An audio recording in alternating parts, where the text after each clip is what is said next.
बाद मेरा जन्मदिन तो हर साल आता है, हर साल जाता है, लेकिन इस बार जो है जिस प्रकार से मेरे सब पदाधिकारियों ने, राष्ट्रवादी कांग्रेस पार्टी के अनेक संस्थाओं के लोगों ने जो स्वागत किया, जो सत्कार किया, मेरा दिल भर के आया है और मुझे इतनी ऊर्जा मिली है। अभी किसी ने कहा उम्र कितनी है, मैं 69 है, लेकिन मुझे ऐसा लगता है कि अभी 25 का शुरुआत किया मैंने, क्योंकि ऊर्जा के साथ काम करेंगे और जितना लोगों का काम हो सकता है, जितनी अपन ताकत लगा सकते हैं उतनी ताकत उसमें लगाएंगे।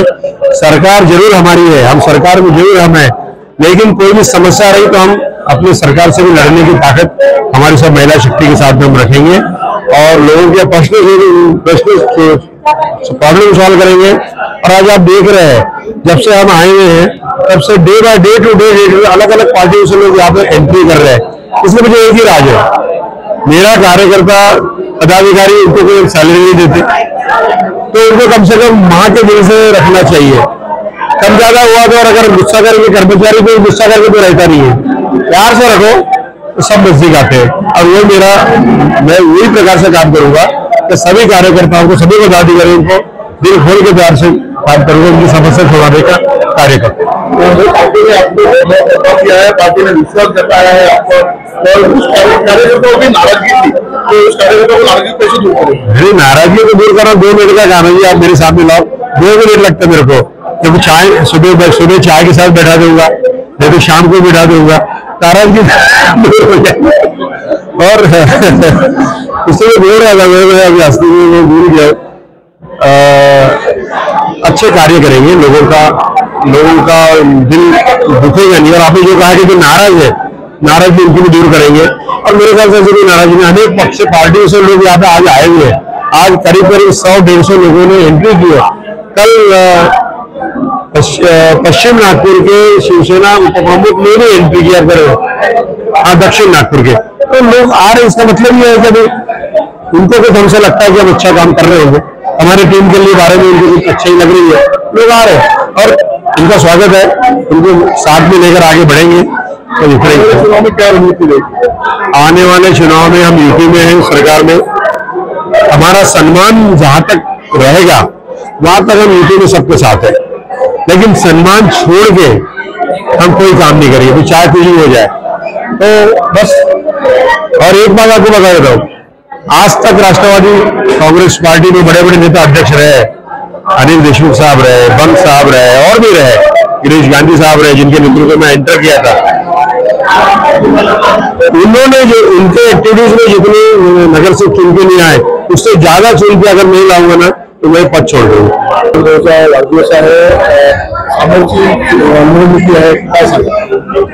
आज अनिल भाऊचा वाढदिवस आहे। सर्वच कार्यकर्त्यांमध्ये उत्साह आहे जो आपल्याला दिसून येत आहे। पक्ष कार्यालयात आपण बघत आहात की किती गर्दी आहे, कारण की त्याच्या मागे त्यांचं नेचर एकदम जॉली नेचरचे आहे। कोणी छोटा किंवा मोठा असा त्यांचा विचार नसतो। सर्वच कार्यकर्ते आणि पदाधिकारी आपण एकच आहो आणि एकत्रच आपण राहायला पाहिजे, म्हणजे अशी त्यांची भावना असते। त्याच्यामुळे त्यांच्या प्रेम करणारे लोक भरपूर आहेत आणि येणाऱ्या काळामध्ये महिलांना सुद्धा खूप चांगलं संधी मिळणार आहे याचा मला विश्वास आहे। कारण याचा मला पूर्वीचा अनुभव आहे। मी महिला अध्यक्ष असताना मला आणि विद्यार्थीला वेळोवेळी पदोपदी त्यांनी मदत केलेली आहे की महिला आणि विद्यार्थी कुठे जाणार, यांना मदत कोण करणार।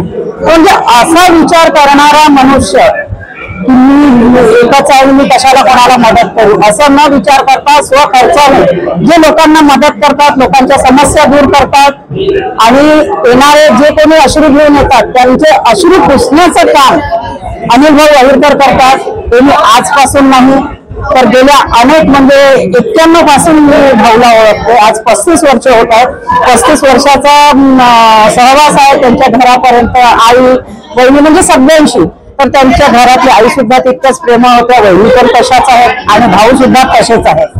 तर येणाऱ्या काळामध्ये आम्हा महिलांसाठी खूप चांगले दिवस आहे इतकं मला म्हणजे सरकार आहे। लाडकी बहीण योजनेचे पैसे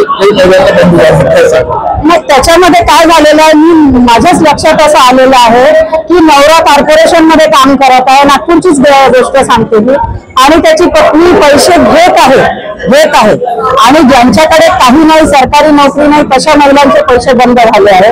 तर याच्यामध्ये शासनाने पण थोडं लक्ष दिलं पाहिजे की जे सरकारी कर्मचाऱ्यांच्या पत्नी जर उचलत आहे तर याचा त्रास कोणाला होतोय, नुकसान कोणाचं होत आहे की ज्यांना खरंच गरज आहे अशा महिलांना पैसे नाही मिळत आहे आणि सरकारी कर्मचारी पैशाची उचल करत आहे. तर कुठेतरी याच्यावर ब्रेक लागायला पाहिजे, इतकंच माझं म्हणणं आहे.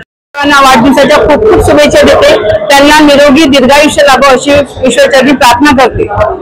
आणि त्यानंतर अय्यंगार साहेबांबद्दल बोलायचं म्हणजे अय्यंगार साहेब जेव्हा अध्यक्ष होते तेव्हा मी महिला अध्यक्ष होती आणि त्यांच्यासोबत मी चांगलं ट्युनिंग जमत होतं आणि ते असं व्यक्तिमत्व आहे की 80% समाजकारण आणि 20% राजकारण. त्याच्यामुळे आज साहेबांनी अगदी सकाळपासून त्यांचे कार्यक्रम होते.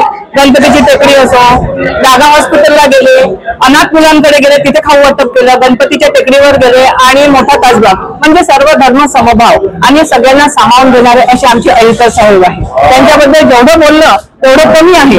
आणि विशेष म्हणजे सगळ्यांना म्हणजे महिलांना पण विशेष मान सन्मान देतात. कोणीही सुटलं नाही पाहिजे, अगदी बरोबर, म्हणजे खूप बारीक लक्ष असतं त्यांचं आणि असं व्यक्तिमत्व मिळणं फार कठीण असते. आणि साहेबांचा अजून एक चांगला स्वभाव म्हणजे स्वतः खूप आनंदी राहतात आणि सगळ्यांना आनंदी ठेवतात. एकदम जॉली नेचर आहे आणि असे लोक सगळ्यांना हवे असे वाटतात, सगळ्यांना सामावून घेणारे असं व्यक्तिमत्व आणि आम्हाला खूप चांगले अध्यक्ष मिळाले आहे याचा आम्हाला आनंद पण होतो.